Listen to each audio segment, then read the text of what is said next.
Early on, when lifespans were being distributed, every living creature received a specific, carefully measured share of years. But man arrived late to the distribution. By the time he reached the front, almost everything was gone. The only thing left was a meager allocation of 25 years. He looked at his share and felt completely cheated. He couldn't see the perfect, worry-free joy baked into those specific 2.5 decades. To him, a good life was strictly a long life. This diagram illustrates the illusion. He assumed time was an empty vessel waiting to be filled. He completely missed that his short 25-year allocation was incredibly dense with value, preferring instead a hollow century. Because he couldn't accept a natural limit, the perfect gift felt like a punishment. He immediately began looking for a way to rewrite the rules. The Creator offered a single strict condition. The man could have more time, but only if he could convince another living creature to willingly give up their own. He marched out to hunt for extra decades, never stopping to ask why another creature would surrender them. He scanned the horizon, evaluating the animals he passed by a single metric. He didn't care how they lived, only what their numeric balance was. He thought he was executing a clever accounting trick to inflate his balance sheet. In reality, he was underwriting a series of debts he'd eventually have to pay in full. The first target he found was a donkey. The animal was staring down a grueling 40-year lifespan of constant labor. The man saw an opportunity. He pointed out the misery of carrying heavy loads for 4 decades and easily convinced the exhausted animal to hand over 25 years, instantly doubling his untimeline to 50. But time isn't generic. The second quarter of his life didn't grant him an extended youth. It gave him the exact experience he had lifted from the beast. Looking at his timeline, the first 25 years remained golden. The newly attached second block, from year 26 to 50, required him to work tirelessly, bearing the crushing physical weight to keep his family alive. The duration was entirely filled with the donkey's exact labor. Attempting to outsmart mortality simply enslaved him to the physical realities of survival for decades to come. Despite the exhaustion, his appetite for duration remained.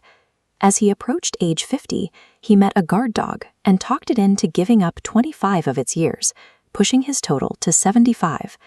This third quarter brought a mutation in his daily experience. His joints ached less from heavy lifting, but the physical toll was replaced by a sharp, constant psychological friction. The dog's timeline took effect. He spent these decades highly agitated, guarding his perceived territory and bitterly barking at anyone who crossed his path. You can see the shift on the timeline. This jagged section from 51 to 75 represents pure social friction. For all his noise and demands for attention, the people around him simply tuned him out. Leaving behind the back-breaking labor of his earlier years brought no actual peace. Acquired without a natural purpose, those extra decades just fermented into deep resentment. Still, he refused to let the clock run out. Pushing toward a full century, he found an owl and stripped away its final 25 years to reach his numeric milestone. In this final quarter, the traits of his earlier phases faded entirely. He had no physical strength left for heavy lifting, and even his ability to bark and demand a reaction was gone. Instead, he inherited the owl's existence. He lived out his days largely in the dark, shuffling quietly from place to place without a fixed permanent home.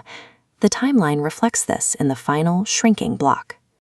This vast, negative space illustrates the ultimate emotional cost of the owl's years, a profound, heavy isolation, and the distinct feeling of being entirely unwanted.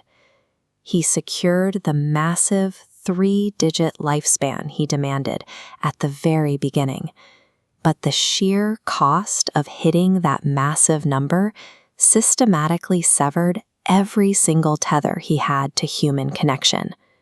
When he finally hit year 100, there was no grand celebration.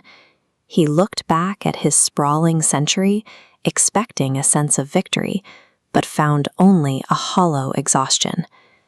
at the very end, the Creator returned. There was no punishment handed down, just a quiet reflection of the exact life the man had engineered for himself. God broke down the math of the century, revealing that those 75 borrowed years forced the man to inhabit the specific, miserable realities of the donkey, of the dog, and the owl. He stood in complete silence. The suffering of the last 75 years was entirely his own doing. An unbroken chain reaction triggered the moment he rejected his initial golden allocation. We often fight tirelessly to secure the exact outcomes we demand, only to be devastated by the actual experience of holding them. The mechanics of this story point to an older rule: time is never neutral. It doesn't arrive empty, waiting for us to paint our desires onto it. Duration taken from outside a natural limit arrives preloaded with the specific anxieties, traits, and struggles of its original source. His blind dissatisfaction prevented him from seeing the fine print. Those extra 75 years weren't a blank canvas. They were already fully loaded with misery the second he signed for them. The original 25 years were the only genuine gift on the table. By refusing to appreciate their density, he compromised his entire existence. Greed functions as an elaborate, self-locking trap that transforms a person's own desires into the mechanism of their eventual suffering. When we violently reject our natural boundaries just to accumulate more, we guarantee we will carry burdens we were never meant to bear.